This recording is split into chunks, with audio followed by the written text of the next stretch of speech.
Fala pessoal, estamos ao vivo no Desperta ICL. Bom dia para vocês, são 7 horas e 1 minuto, horário de Brasília. Eu sou o William Deluca. Não, você não está no canal errado, você não está na transmissão errada. Esse é o Desperta ICL do Leandro Demore. Eu estou substituindo o Leandro aqui na manhã dessa sexta-feira. Um prazer imenso estar aqui, uma responsabilidade. Eu sou muito fã do Leandro, é um grande amigo meu, mas eu sou muito fã do Leandro, então é um grande prazer estar aqui cuidando da casinha dele nesta sexta-feira. Espero que faça a altura, comentando com vocês as principais notícias do dia dessa sexta-feira, um esquenta para o nosso ICL Notícias primeira edição. Estarei lá também, farei jornada dupla hoje. Muita gente faz jornada dupla aqui no ICL, né? De vez em quando a Robertinha Garcia está com a gente no ICL primeira edição e no ICL segunda edição. De vez em quando o Chico Sá também está com a gente no primeiro e no segunda, e eu hoje vou fazer essa jornada dupla aqui com vocês no primeira e no segunda edição, no Desperta e no ICL primeira edição agora de manhã, tá bom? De vez em quando eu vou ler os comentários de vocês aqui, então me ajudem, façam o programa ter uma audiência boa para o Leandro falar, pô, deixei o programa em péssimas mãos, então ajudem o programa a ter uma audiência boa, comentem bastante, deixem comentários, compartilhem o programa para mais gente assistir o programa. Vocês sabem como é que funciona as redes sociais funcionam com um algoritmo, né? A gente está numa rede social, a gente está no YouTube, a gente está na Twitch, a gente está no Twitter, a gente está em redes sociais que funcionam com base em algoritmo, e o algoritmo funciona com gente curtindo, compartilhando, comentando, para que as pessoas cheguem para assistir. Então, ajudem o algoritmo a empurrar esse Desperta para a gente chegar a mais lugares. Lê alguns comentários de vocês aqui, agradecer ao Caio e ao Guilherme, os nossos queridos da produção, com seus meus louros Josés no programa de hoje, ajudando a gente a chegar até vocês com as notícias principais do Brasil e do mundo nessa sexta-feira.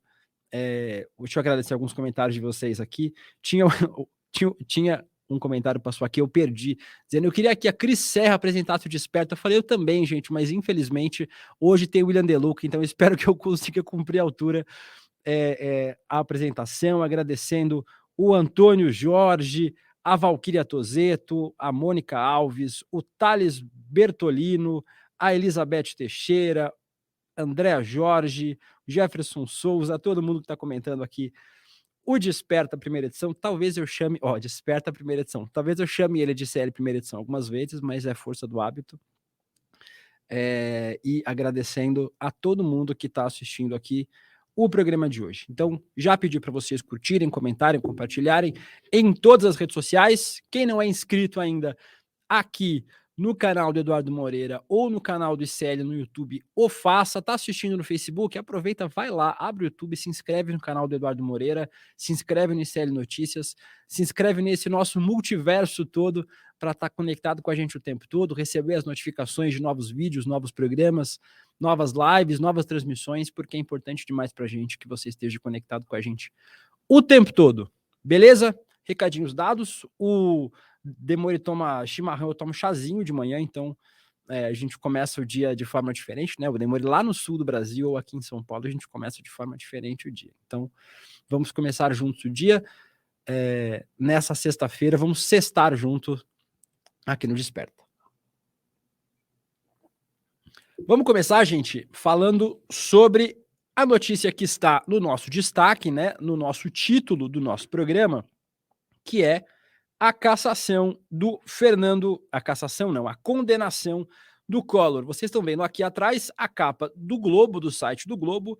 A gente vai trazer outros temas que estão na capa do Globo também, como esse veto do Ibama, que inclusive causou a saída do Randolfo Rodrigues, o senador que era da rede e agora está sem partido.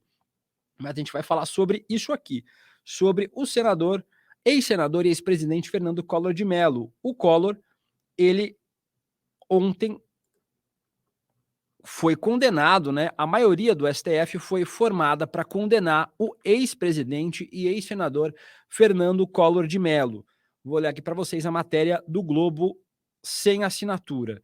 O Supremo Tribunal Federal formou maioria para condenar o ex-presidente Fernando Collor de Mello por corrupção passiva e lavagem de dinheiro em uma das ações decorrentes da Operação Lava Jato, Apesar de 5 dos 11 ministros, 5 dos 11 não, 5 dos 10, viu, Globo? A gente só tem 10 ministros por enquanto do STF, a gente está com um ministro a menos, terem acompanhado o voto do relator Edson Fachin, o destino do mandatário ainda não foi selado.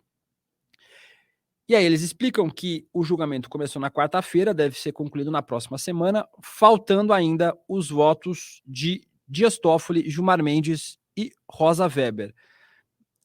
Por que o destino do Collor foi selado mais ou menos e ainda não foi selado totalmente? Apesar da maioria já ter sido formada, né, 5 votos, são 6 votos a 1, o voto contra, vocês podem adivinhar aí nos comentários. Já já eu falo se vocês acertaram. A gente tem 6 votos a favor da condenação e um voto contrário. Digam aí nos comentários quem vocês acham que votou contra a condenação do Collor, eu digo se vocês acertaram. A maioria foi formada para condenar o ex-presidente, né? A condenação é por corrupção passiva e lavagem de dinheiro nas ações decorrentes da Operação Lava Jato. Eu vou falar já já para vocês mais detalhes sobre essa acusação que foi feita pela PGR, mas ainda não há a certeza de condenação à prisão. Esse pedido foi feito pelo Edson Fachin, que é o relator desse processo, mas quem votou, os ministros que votaram, até agora não votaram na pena. Eles votaram apenas na condenação e realmente condenaram o ex-presidente e ex-senador Fernando Collor por esses crimes. O Fachin, entretanto, pediu no relatório dele a prisão de 33 anos, 10 meses e 10 dias do Collor em regime fechado, começando em regime fechado, ou seja, o ex-presidente Fernando Collor, de 73 anos, vai para a cadeia se os outros ministros do STF acompanharem o entendimento do Edson Fachin, votando pela prisão do Fernando Collor, né? Esse processo no direito chama-se dosimetria da pena. Vão medir a pena do Collor, vão medir a pena que o Collor vai ter que cumprir e aparentemente essa vai ser mesmo a pena que os ministros devem indicar ao Collor. O pedido da PGR tinha sido menor, tinha sido 22 anos, mas no entendimento do Edson Fachin, a pena vai ser de 33 anos, 10 meses e 10 dias. Mas os ministros só vão fazer isso depois que todos tiverem julgado, todos tiverem dado seu voto, e aí sim a gente vai ter a pena que o Collor deve cumprir, e aí sim a pena deve ser uma pena de prisão, começando em regime fechado, ou seja, o Collor não foi para a cadeia por ter roubado a aposentadoria do seu pai, do seu avô, ou a sua mesmo, né, se você é da época do confisco das aposentadorias do Collor, ele não foi para a cadeia por isso, mas vai para a cadeia agora por conta desse escândalo, e eu vou falar para vocês aqui, dessa denúncia feita pela PGR em 2015, feita aqui, ó, e o pedido foi reforçado no início do mês pela vice-procuradora Lindor Araújo. O ex-presidente é acusado de participar de um esquema de corrupção envolvendo a BR Distribuidora, antiga subsidiária da Petrobras.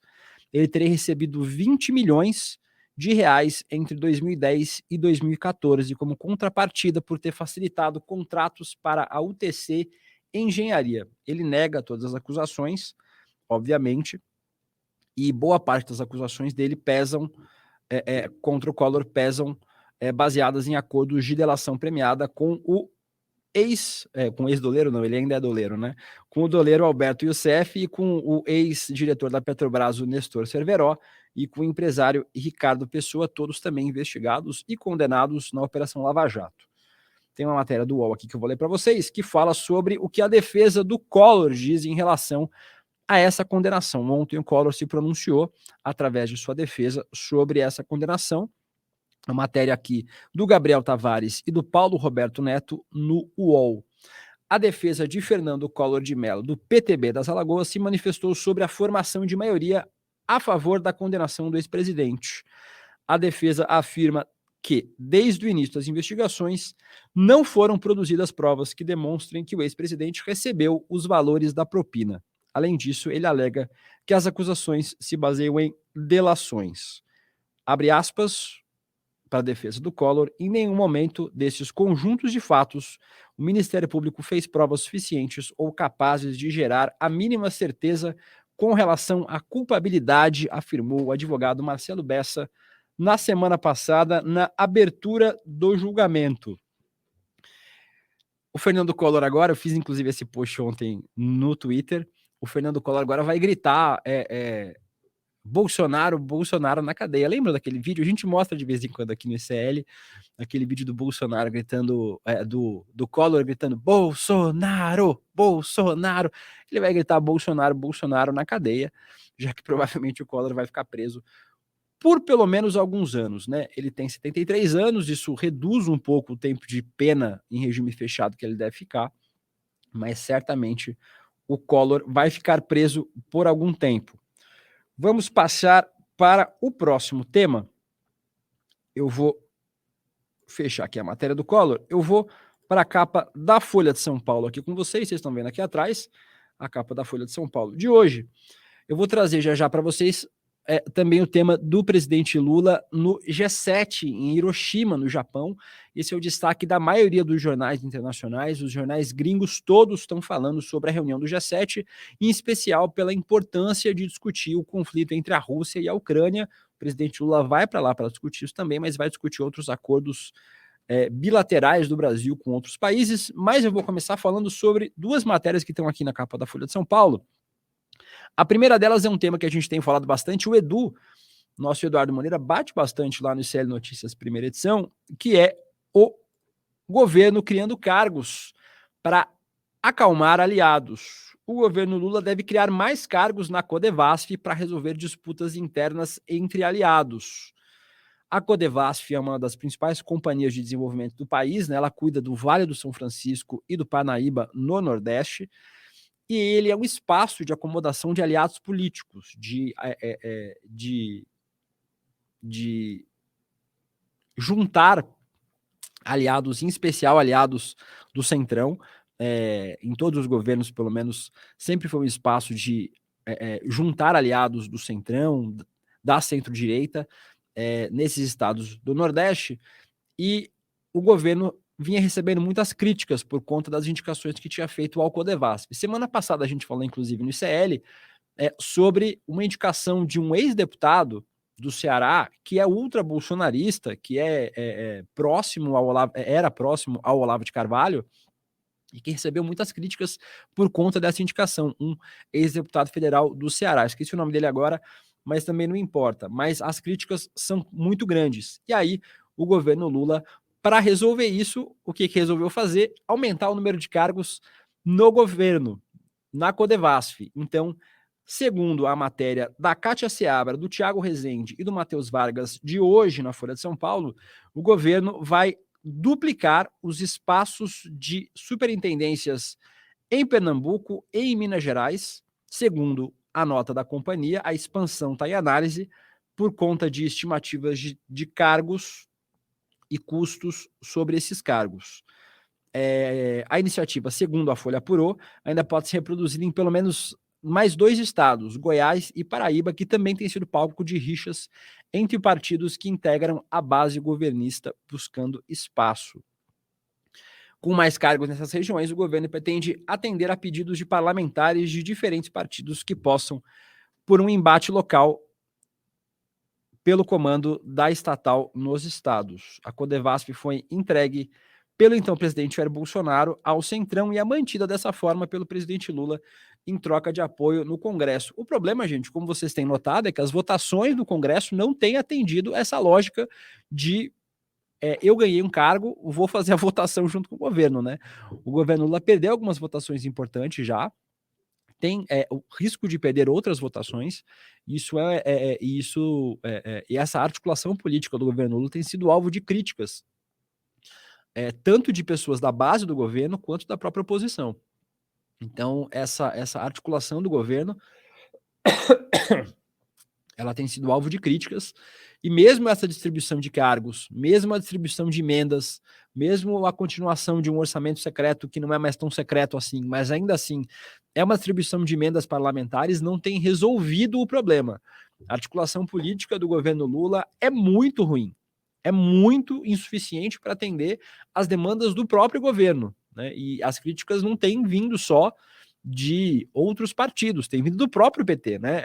Teve uma entrevista essa semana do deputado federal Lindbergh Farias, do Rio de Janeiro, do PT, que fez duras críticas à articulação do governo Lula, tanto a pasta de articulação política do Congresso, quanto a articulação do próprio governo com os movimentos.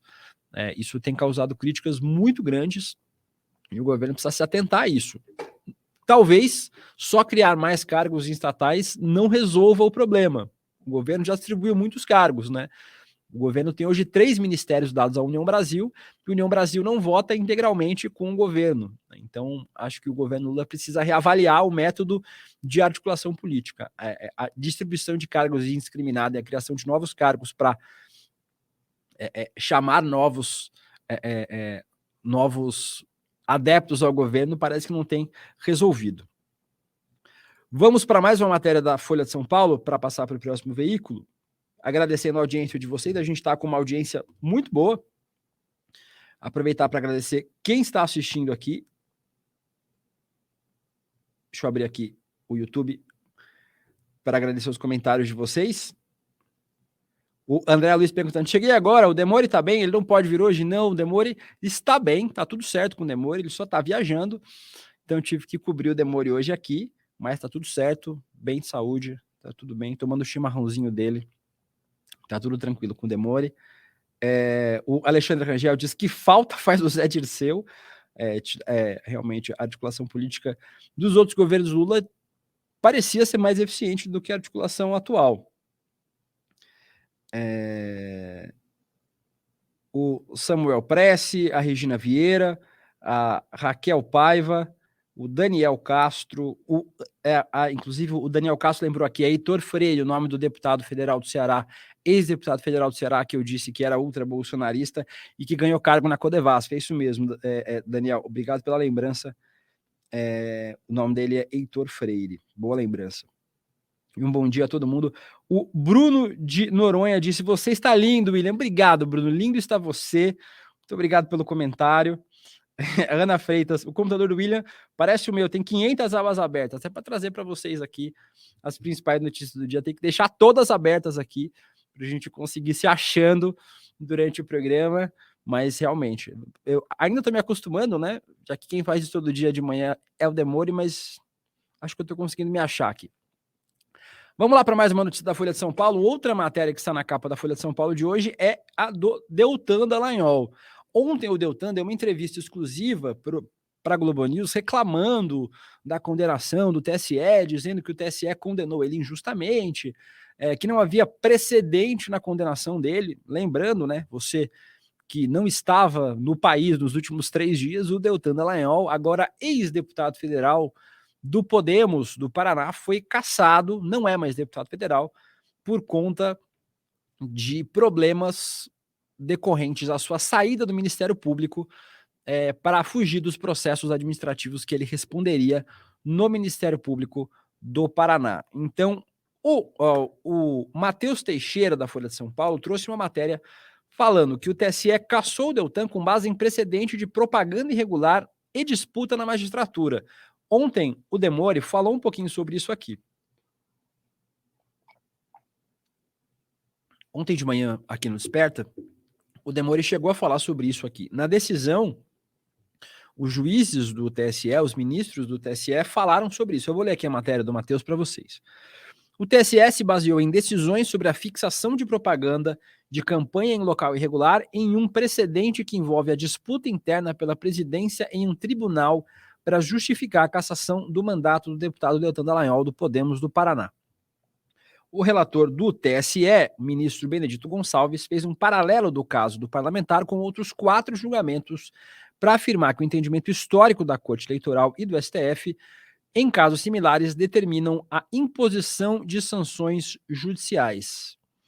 Em uma das referências usadas por Benedito, diz respeito à ação analisada pelo Supremo em 2010, que anulou a disputa que elegeu o juiz Paulo Pereira para o comando do TRF3, o Tribunal Regional Federal da Terceira Região.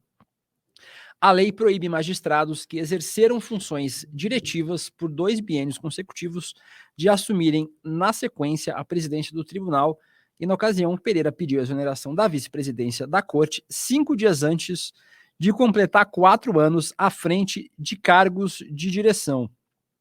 O Leandro Demore, ele mandou aqui dizendo que está assistindo, nenhuma pressão, viu, gente? Só o dono do programa está assistindo o programa, espero que esteja agradando, viu, Demore? Um beijo para você e boa viagem para você.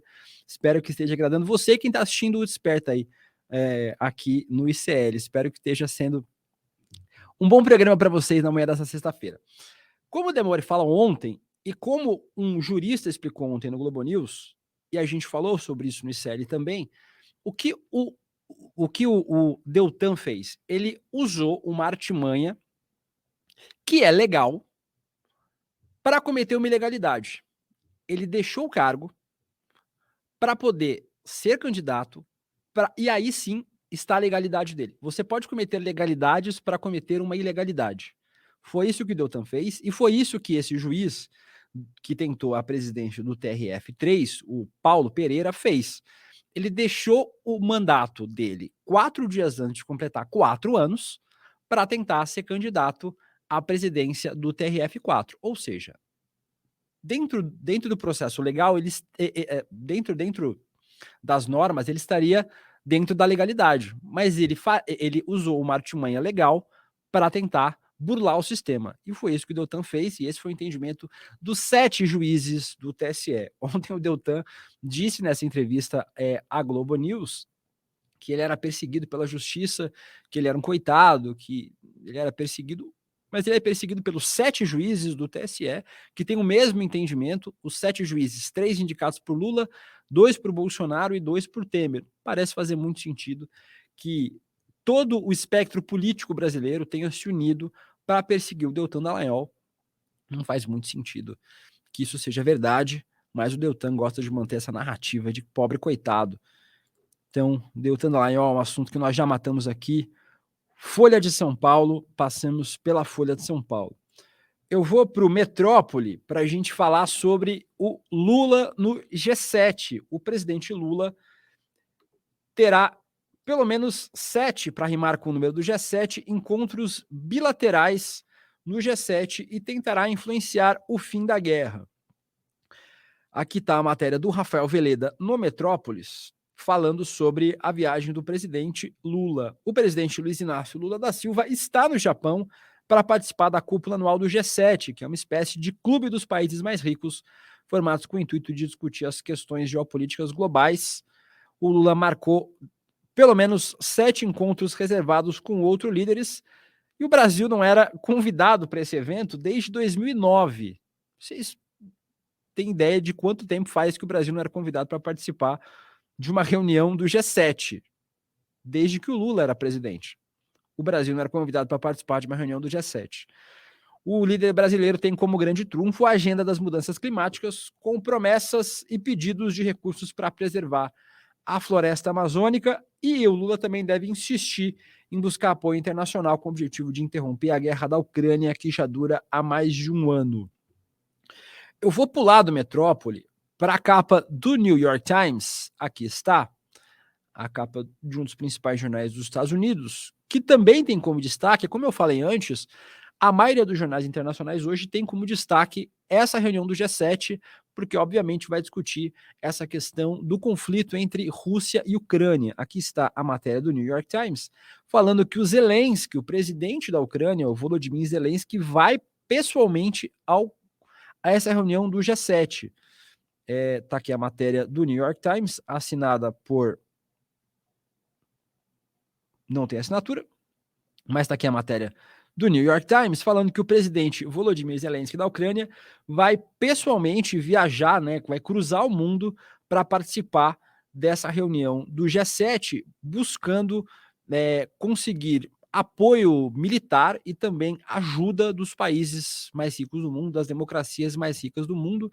Não se sabe exatamente quando o Zelensky vai chegar lá no Japão, né? Os detalhes sobre isso têm sido mantidos em sigilo por conta de razões de segurança, mas também outros veículos internacionais têm falado sobre como o Zelensky busca o apoio de Brasil e Índia nessa disputa contra a Rússia, né, nesse conflito contra a Rússia. Então o Zelensky irá para Hiroshima, deve chegar hoje provavelmente a Hiroshima, para conversar com os principais líderes do mundo, entre eles o presidente Lula e também o Narendra Modi, o presidente da Índia, buscando apoio. Esse é o destaque do New York Times sobre a participação do Zelensky no G7. Então, o presidente da Ucrânia vai para lá também buscando apoio. O presidente Lula já chegou no Japão hoje, e tem 7 encontros bilaterais marcados, e também deve ter um encontro com o Volodymyr Zelensky, provavelmente, que ainda não está marcado, porque o Volodymyr não tem data de chegada lá no Japão. Agradecendo novamente a audiência de vocês, pedindo para vocês deixarem o like de vocês, deixarem o comentário de vocês aí. Ajudem, né, gente? Vamos ajudar, né? Eu estou aqui hoje substituindo o nosso querido Leandro Demore. Eu não tenho nem roupa. Aliás, tenho, né? O Thiago, né, que veste a gente aqui no ICL, me veste muito bem, né? Mas ainda uso a expressão não tem roupa para substituir o Demore, porque né, o cara tá Vaza Jato, né? E eu tô aqui substituindo ele hoje no Desperta. Espero que a altura para trazer para vocês as principais notícias do dia. Então, deixem um comentário de vocês, deixem um like, se inscrevam nos canais do ICL Notícias, do Eduardo Moreira. Curtam a gente nas outras redes sociais também, no Instagram, no Facebook, no Twitter, porque é importante demais para a gente crescer e a gente só cresce junto com vocês. A gente sempre fala isso aqui e é verdade. O ICL Notícias ele só cresce com a participação de vocês, só cresce com o engajamento de vocês. Esse é um espaço que não tem anúncio, que não tem publicidade, que não tem superchat, que não tem inscrição para você ser membro do canal pagando. É um canal muito diferente de todos os outros que existem no país e no mundo. A gente não tem registro no mundo de um canal como esse. E ele só cresce com vocês. Então, o que é o pagamento que a gente tem? O pagamento que a gente tem aqui é vocês curtindo, é vocês compartilhando, é vocês comentando, para ajudar o canal a chegar a mais gente. É isso que a gente precisa, de vocês ajudando a gente a crescer desse jeito. Então, ajudem a gente aí e me ajudem também, né, a falar, pô, Demore, ó, você deixou lá o programa comigo, o programa teve audiência, pô, eu dei meu jeito, então ajudem aí a gente a fazer o programa chegar a mais gente hoje também. Vamos lá, vamos para a capa do Estadão. O Estadão aqui hoje tem uma matéria da Eliane Cantanhede sobre a CPI do MST. Eu vou falar sobre isso bastante hoje, que ela vem com força contra Lula e vai inflacionar o preço da votação do arcabouço fiscal. Aqui está a matéria a coluna da Eliane Cantanhede falando sobre a CPI do MST. A Eliane fala o seguinte: cumpriu-se a profecia, inclusive de Haddad, de que o novo arcabouço fiscal teria mais de 300 votos na decisão sobre a urgência e que apenas o primeiro passo depois que o caminho costuma ficar mais íngreme e árido, com o risco de surpresas. E o problema não é só do governo, mas principalmente do Congresso. Diferentemente do projeto da lei das fake news e das mudanças do marco do saneamento, há um consenso favorável à nova âncora fiscal, mais ou menos, viu, Eliana? Tem um problema aí dentro do próprio PT em relação a essas regras. Daí o placar de 367 votos a 102 contra a urgência. E aí a Eliana fala também, aqui mais para frente, ela fala sobre a radicalização ideológica a parte do PT e PL, quando esse tema é em comum, e mais para frente ela fala sobre a CPI do MST. Ela fala aqui, a maior derrota do governo não foi saneamento ou PL das fake news, mas a CPI do MST, na qual a oposição terá toda a cúpula e o relator será Ricardo Salles, ex-ministro do Meio Ambiente, que passava a boiada justamente no meio ambiente e caiu sob suspeita de cumplicidade com madeireiros ilegais.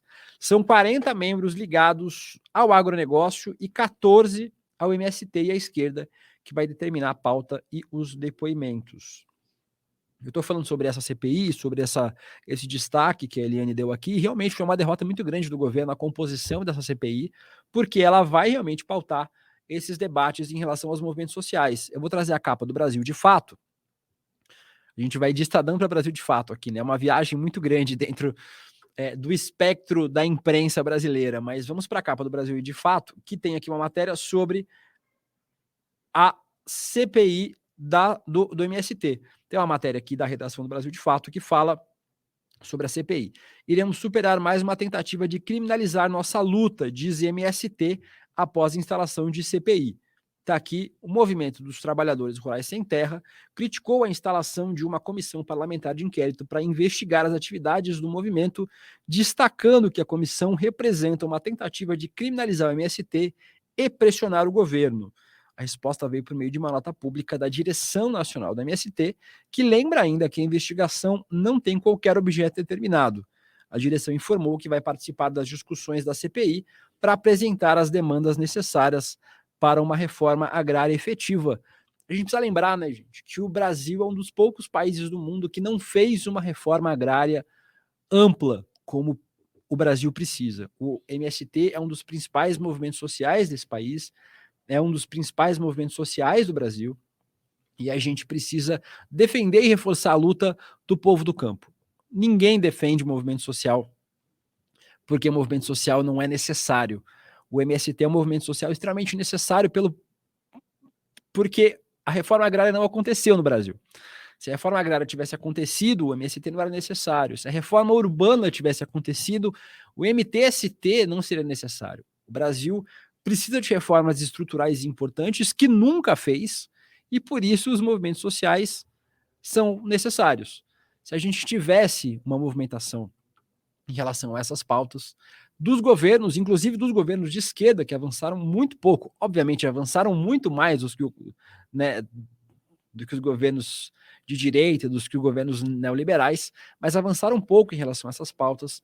Os movimentos sociais não eram necessários, as pessoas estariam fazendo outras coisas de suas vidas do que dedicar a vida inteira a essa luta inglória, muitas vezes, que causa a morte dessas pessoas. Então é importante demais que esses movimentos sejam fortalecidos.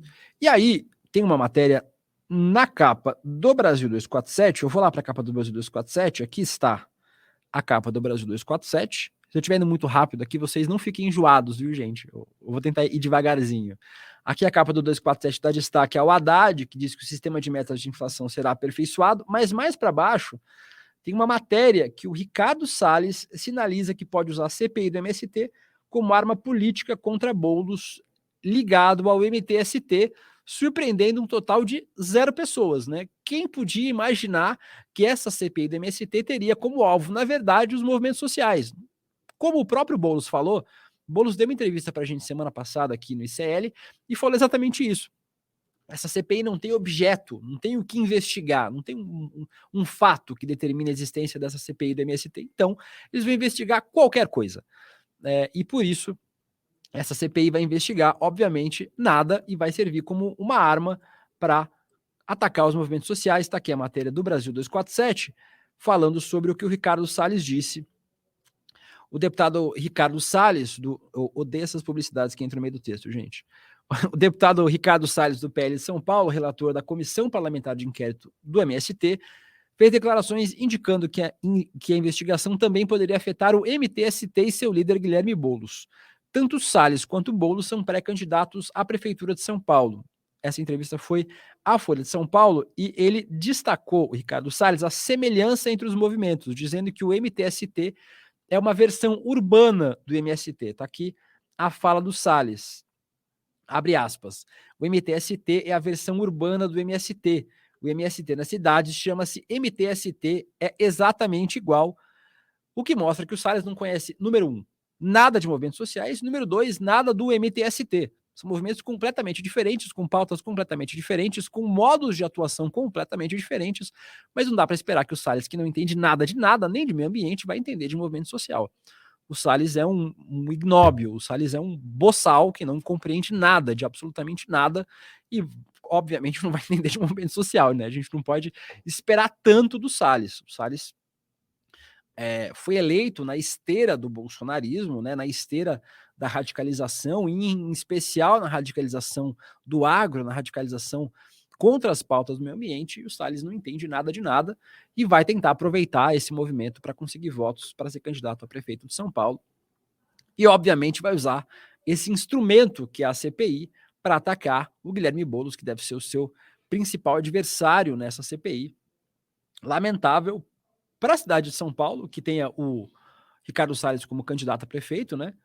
Se bem que, como vocês têm visto nos últimos dias, outros candidatos têm surgido. O Valdemar Costa Neto, presidente do PL, lançou o astronauta Marcos Pontes como pré-candidato a prefeito de São Paulo, disse que o Salles é muito radical. Então vai haver uma briga dentro do PL por conta dessa candidatura, podem aguardar. Tá aí, matéria do Brasil 247, trouxe aqui o que o Estadão falou sobre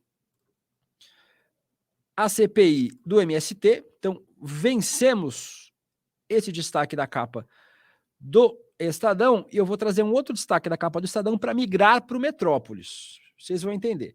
A coluna do Estadão aqui fala, e aí eu vou falar sobre candidaturas dos Bolsonaro. A coluna do Estadão diz que o Bolsonaro barrou a candidatura do Flávio à Prefeitura do Rio de Janeiro. O ex-presidente Jair Bolsonaro não quer que o Flávio, senador pelo PL, seja candidato a prefeito do Rio de Janeiro. Nessa quinta-feira, ontem, houve uma operação nos bastidores para tirar o Flávio da disputa. O Flavinho Desmaio, como é conhecido nos bastidores da política brasileira, tem o Eduardo Pendrive, tem o Dudu do Pendrive e tem o Flavinho Desmaio, além do Carluxo. O Flavinho Desmaio não será candidato a prefeito do Rio de Janeiro. A avaliação do Jair Bolsonaro é que o 01 deve ficar no Senado. Pesquisas em poder do PL indicam que, se a eleição fosse hoje, o Flavinho Desmaio perderia para o Eduardo Paes, do PSD, que deve concorrer ao seu segundo mandato. O Bolsonaro também esteve na sede do PL ontem, né? Ele visitou, inclusive, o Bolsonaro ontem, o seu filho, o Flávio, no Senado, e também esteve na sede do PL e conversou com o Valdemar. E aí parece que a candidatura do Flavinho Desmaio desmaiou. E eu falei sobre o Metrópolis, a capa do Metrópolis que eu tinha trazido para vocês aqui, com o Lula no G7, mas eu falei sobre isso porque tem mais uma candidatura que pode estar subindo no telhado, que é a candidatura do próprio Jair Bolsonaro. Tem aqui, numa matéria do Metrópolis, numa matéria da Sandy Mendes, eu acho que é a Sandy, espero que seja a Sandy. Se for o Sandy, você me perdoe pela mudança de gênero aqui, viu, Sandy? Que fala que o Ciro projeta Tarcísio em 2026. Ué, e o Bolsonaro? Mas não descarta a volta do Bolsonaro. Vou tomar um chazinho, gente.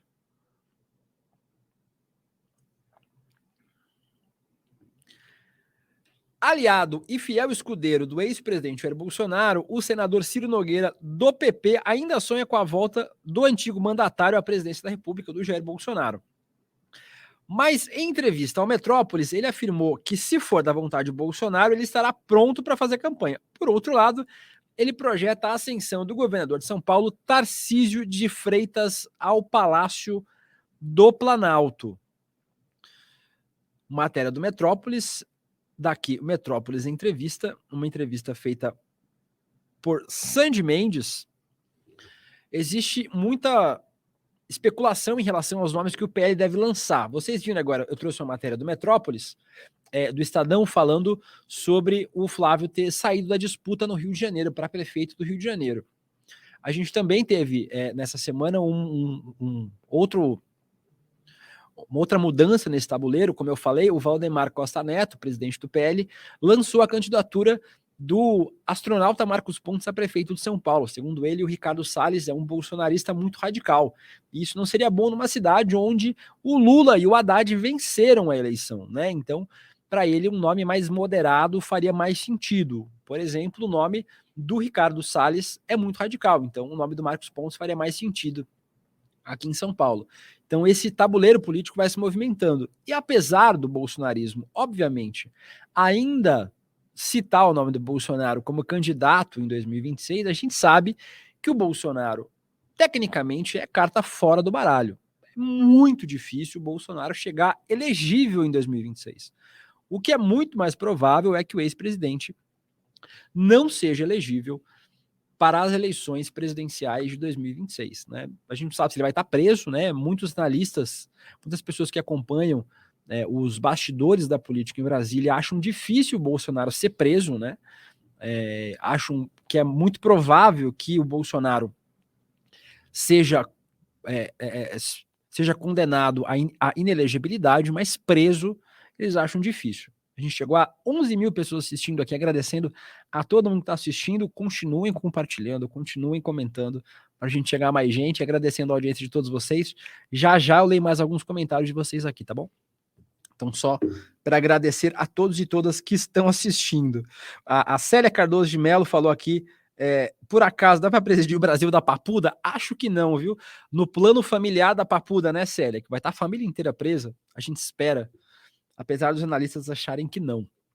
Mas, a princípio, o Bolsonaro deve ficar inelegível e o bolsonarismo tem já trabalhado com outros nomes. O Zema está no Novo, então não deve ser candidato. O Tarcísio está no PR, no Republicanos, né, no antigo PR, e provavelmente vai ter que mudar de legenda para ser candidato à presidência, para ir para o PL, mas o bolsonarismo já é considerado, o Bolsonaro já é considerado carta fora do baralho no bolsonarismo. Vamos lá para mais matérias do Metrópolis, gente. O Metrópolis, a capa do Metrópolis está aqui, já falei sobre o Lula no G7, separei mais duas para falar para vocês aqui. Uma do Nicolas Ferreira, essa para deixar vocês mais felizes na manhã dessa sexta-feira, para vocês sextarem com vontade. O Nicolas Ferreira falou aqui mais 6 bolsonaristas que estariam no radar da cassação. Ô, glória, Nicolas! A gente espera que você, como diz uma tia minha evangélica, tia Claudete, um beijo para você, tia, que você fale pela boca de um anjo, Nicolas. Segundo o Nicolas Ferreira, outros 6 bolsonaristas estariam no radar de cassação depois da cassação do Deltan Dallagnol. Seria, e isso é uma apuração do Paulo Capelli, né? O Nicolas foi ouvido pelo Paulo Capelli. Ele disse que não teme, né? Que o Nicolas não teme, só teme a Deus, mas ele acha que estariam no radar da cassação o Moro, o Magno Malta, o Eduardo Bolsonaro, o Flávio e o próprio Jair Bolsonaro, além do Nicolas, 6 nomes que o TSE e que o STF leiam essa matéria e façam isso acontecer. O Brasil precisa desse presente de ter esses 6 nomes fora do parlamento e fora da vida política. Em especial o nome do Jair Bolsonaro e do próprio Nicolas, um criminoso contumaz, transfóbico, homofóbico, um intolerante e que só faz atrapalhar o andamento do Congresso brasileiro e que só faz com que o Congresso brasileiro não consiga produzir o que precisa produzir. Um VTZero, um produtor de TikTok no Congresso brasileiro. Nicolas pode continuar sua carreira de TikToker fora do Congresso, mas está aí notícia do Paulo Campelli no Metrópole. O Nicolas está com medinho de cassação e diz que outros 5 seriam cassados junto dele. Já falei do Brasil 247, a gente tem mais 15 minutinhos de programa. A gente já falou do Brasil 247 aqui. E eu vou trazer mais uma matéria do 247 e aí eu vou para o Globo na sequência para a gente falar sobre essa crise do Randolph na rede. Vocês viram ontem, a gente trouxe isso em primeira mão no ICL Notícias primeira edição e depois aprofundamos o tema no ICL Notícias segunda edição. O senador Randolph Rodrigues deixou a rede de sustentabilidade e está à procura de um partido. Pode ser o PT, pode ser o MDB, está estudando ainda que partido vai entrar. Eu dei o anúncio, já falei para vocês que eu dei o anúncio já, né? Esse anúncio que entra no meio do texto. E está aqui a matéria da Reuters, publicada pelo 247, diz que o líder do governo no Congresso, o Randolph, anunciou nessa quinta-feira a desfiliação da rede, e ele faz isso após críticas ao IBAMA pela decisão do órgão em rejeitar um pedido da Petrobras para explorar petróleo na foz do rio Amazonas. O IBAMA é subordinado ao Ministério do Meio Ambiente e Mudança Climática, que é comandado pela Marina Silva, fundadora e principal expoente da rede.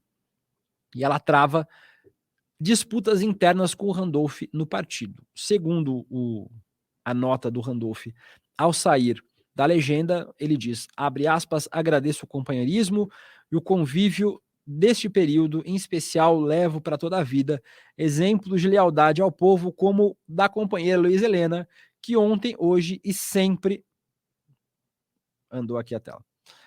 Me inspirará, escreveu Randolph, sem citar a Marina Silva. E eu falo sobre esse caso porque eu vou lá para a capa do Globo, aqui. Vocês estão vendo aqui a capa do jornal o Globo, que traz como destaque Não, Globo, não quero nada, obrigado.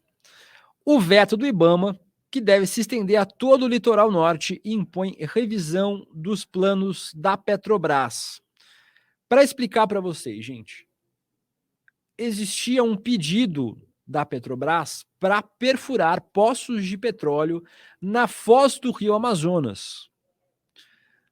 Esse pedido bateu no IBAMA e o IBAMA falou: não tem viabilidade ambiental para fazer essa exploração. E aí foi essa treta que fez com que o Randolph deixasse a rede para buscar outro partido.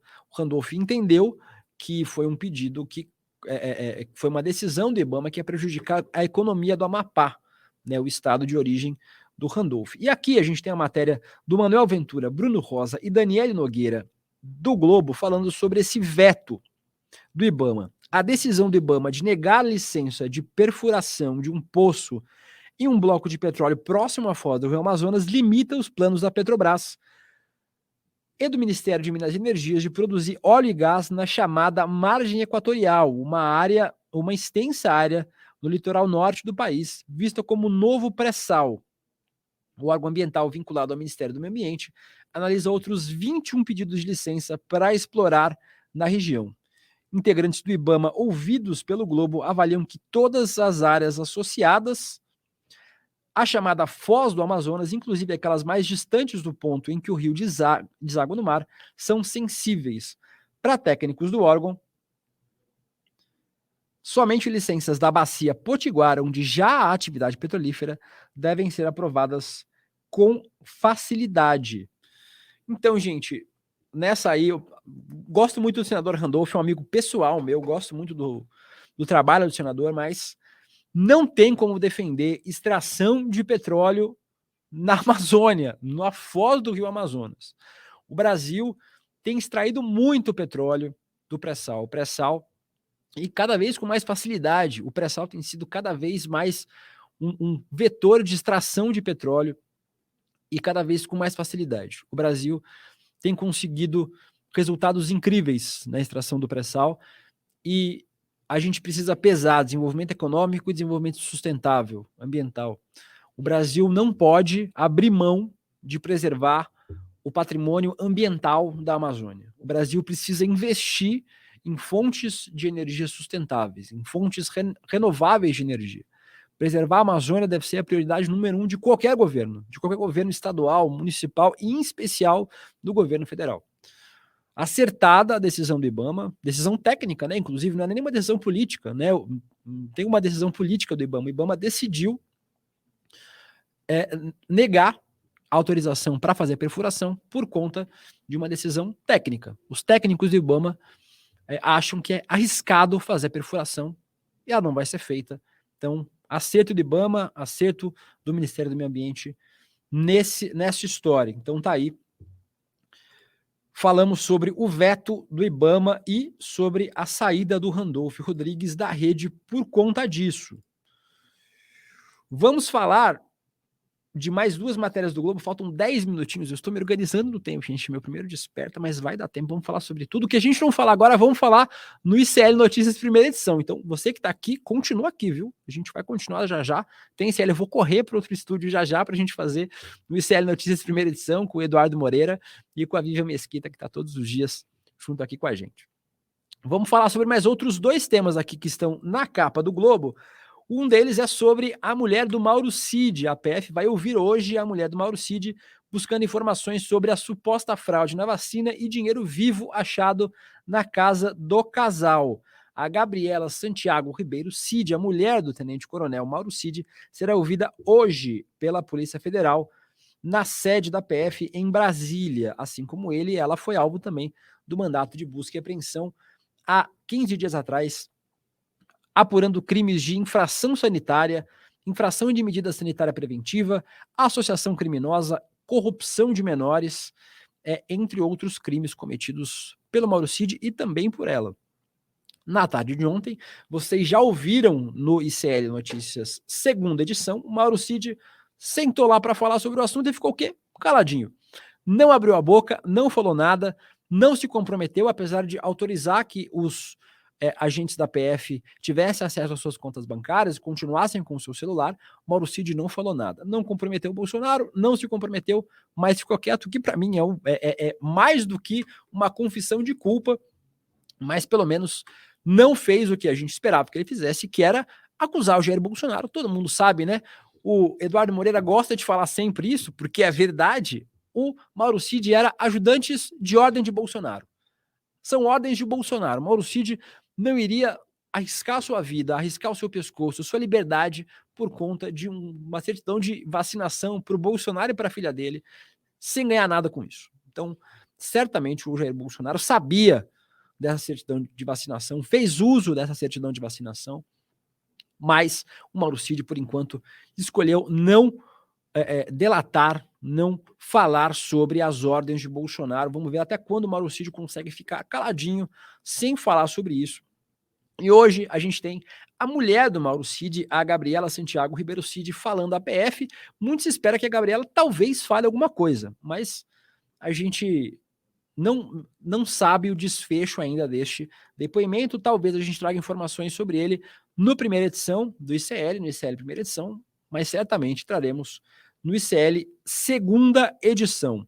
Vencemos aqui o Metrópolis, já falamos sobre o Brasil de Fato também.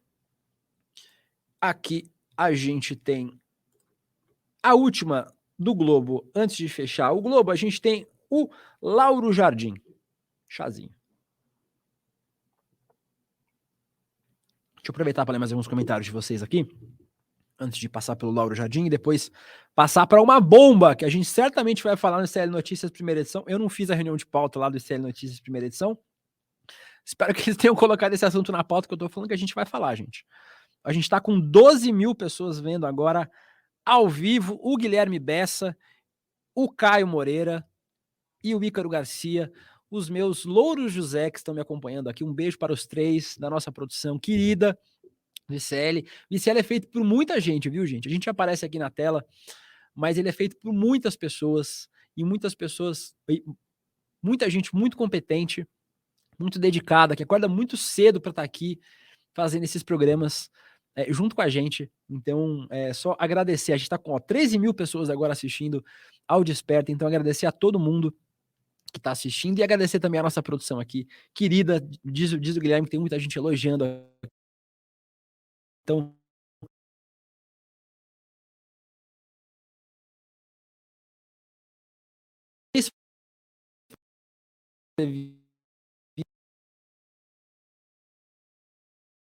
comentários.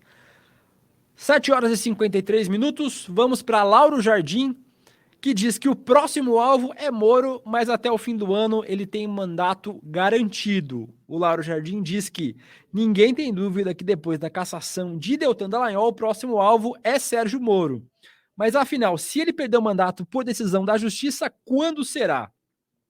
Segundo Jardim, em princípio, ele tem mandato garantido até o fim do ano. A ação que pode levar à cassação, que está no TRE do Paraná, deve tramitar só no último trimestre, que é quando o julgamento deve ser finalizado.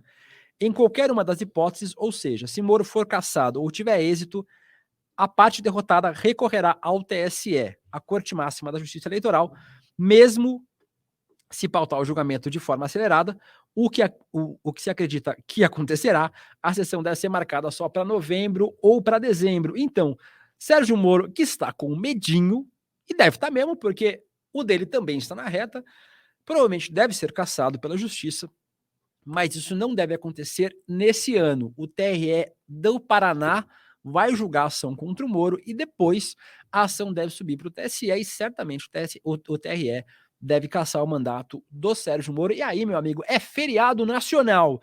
O Sérgio Moro falou quando o Deltan Dallagnol foi cassado que ele estava indignado com a reação dos deputados do PT, da imprensa, com a cassação. Meu amigo, quando você for cassado, você vai ver o que vai acontecer nesse país, a catarse que será neste país. Aguarde para ver, Sérgio Moro, a festa que vai ser nesse país quando você for cassado. E com justiça, porque você é um dos responsáveis pelo ataque mais direto que a democracia já sofreu nesse país. Você e Deltan Dallagnol, vocês dois são responsáveis pelo vilipêndio da democracia brasileira. Então, não é uma questão de vingança, não é uma questão de ódio, não é uma questão de raiva, é uma questão de justiça. A cassação dos mandatos de Deltan Dallagnol e Sérgio Moro são uma questão de justiça para o Brasil. Os dois usaram o judiciário para fazer política. Isso não é admissível. Então, ambos devem ser cassados e devem ficar fora da política, pelo menos por 8 anos, 10 anos. Depois, eles podem tentar de novo, se ainda tiverem capital político para gastar. 5 minutinhos, gente. Vou trazer mais 2 notícias do UOL. Essa capa do UOL aqui pegou, viu, gente? Ó, o ERJ pagou 2,4 milhões a assessor de Carlos Bolsonaro e aliados do PL. Meu amigo, você acha que é pouco? Olha aqui, ó. Uma matéria exclusiva do UOL. O ERJ pagou 2 milhões aliados da cúpula do PL e assessor de Carlos Bolsonaro. Matéria de Rubem Berta e Igor Melo no UOL de hoje.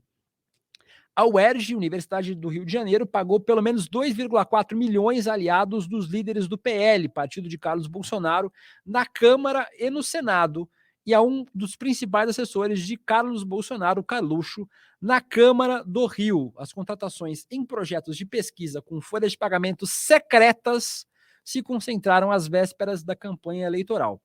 O UOL identificou nas folhas de pagamento sem transparência de projetos da UERJ, pelo menos 20 aliados de Altineu Cortes, líder do PL na Câmara. Entre eles estão um vendedor de churrasquinho e uma acusada de praticar rachadinha que fizeram campanha para Cortes, quinto deputado mais votado do Rio de Janeiro, com 167 mil votos. Carlos Portinho teve a mãe e uma assessora empregados pela universidade. Rogério Kupti de Medeiros Júnior, assessor de Carlos Bolsonaro desde 2021, e uma tia também aparecem nas planilhas de pagamento. As contratações foram feitas às vésperas das eleições de 2022, com dinheiro do governo do Rio de Janeiro e do governo federal. Os dados estavam sob sigilo, mas o UOL teve acesso a esses dados e, procurada, a UERJ disse que vem apurando rigorosamente todas as denúncias feitas sobre as irregularidades. Os assessores de Cortes, Portinho e Carlos Bolsonaro negam que eles tenham tido influência nas contratações. É óbvio, gente, contrataram a mãe do cara, contrataram o assessor do cara, mas é óbvio que eles não tiveram nenhuma influência na contratação. A UERJ resolveu contratar a mãe do sujeito porque o UERJ achou que ela era realmente a melhor pessoa para ter em um projeto de pesquisa. Então, faz realmente muito sentido a defesa dos deputados Cortes, Portinho e do vereador Carlos Bolsonaro. O assessor de Carlos Bolsonaro, o Rogério Kupti, com um salário de 14 mil por mês, recebeu 87 mil reais brutos entre julho e novembro de 2022 da UERJ. Então tá aí a matéria da UOL. Certamente vamos... Aqui, o vendedor de churrasquinho também, o Ediel Teles dos Santos, nada contra, a gente, né? Vendedor de churrasquinho é muito honrado. São muito honrados os vendedores de churrasquinho, de milho, de churros, de pipoca pelo Brasil, que trabalham duro nesse país para poder tirar o seu ganha-pão, mas certamente o vendedor de churrasquinho não ficou com esse dinheiro, né, gente? Então, não vamos ser ingênuos de achar que esse dinheiro ficou com o vendedor de churrasquinho, que não ficou, né? Esse dinheiro ficou com alguém. E a gente vai descobrir quem em breve. Gente, 7 horas e 59 minutos, vamos acabando o Desperta ICL. Sexta-feira, a gente vai acabando com 13.750 pessoas assistindo ao vivo, um esquenta legal para o ICL primeira edição, começa daqui a pouquinho, eu vou correr lá para baixo para outro estúdio, agradecendo a todos e todas que fizeram aqui o programa, um beijo para vocês, e a gente se vê daqui a pouquinho na ICL primeira edição. Se inscrevam no canal, clique no sininho para receber as notificações, e a gente se vê já falando sobre os principais assuntos do dia também. Beijo, gente, valeu, até mais!